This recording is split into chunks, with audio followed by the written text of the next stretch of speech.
नमस्कार बंधू भगिनींनो, आपल्या सगळ्यांचं सहर्ष स्वागत आहे स्वास्तिकम या माझ्या चॅनलवर.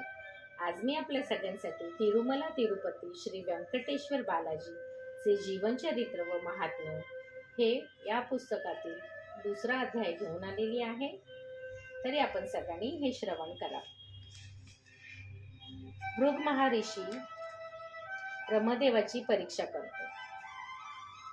सत्यलोकात ब्रह्मदेव आपल्या पत्नीबरोबर स्वर्ग सिंहासनावर विराजमान होते.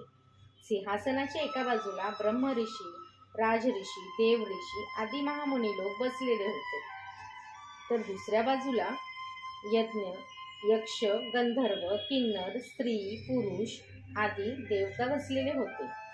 ब्रह्मदेव त्या सभेत वेदधर्माविषयी उपदेश करीत होते. सभेत शांतता असून सर्व लोक तन्मय होऊन ऐकत होते. अशा वेळी भृग महर्षी सभेत प्रवेश करून त्यांनी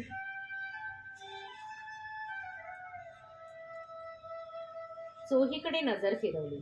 आपण आल्याचे पाहून सुद्धा आपलं कोणीच स्वागत करीत नाही, आपला अपमान झाला असे समजून ब्रह्मदेवांनी सुद्धा आज्ञा न घेता एका आसनावर विराजमान झाले.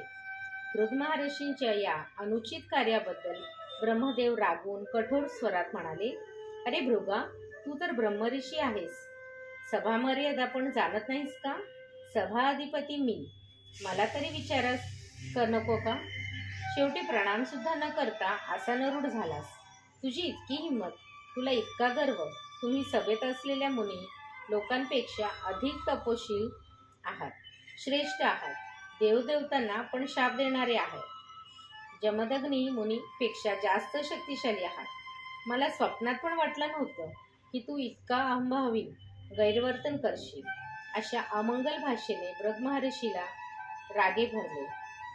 ब्रह्मदेवाचे अपशब्द बोलणे ऐकून मनातल्या मनात ते निर्णयास आले की ब्रह्मदेवात सत्वगुणी नाही, तो राजासारखा रजगुणी आहे.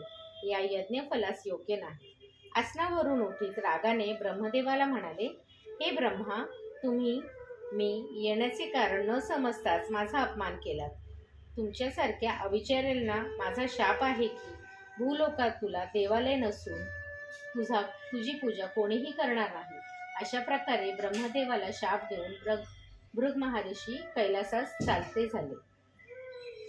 गोविंदा गोविंदा.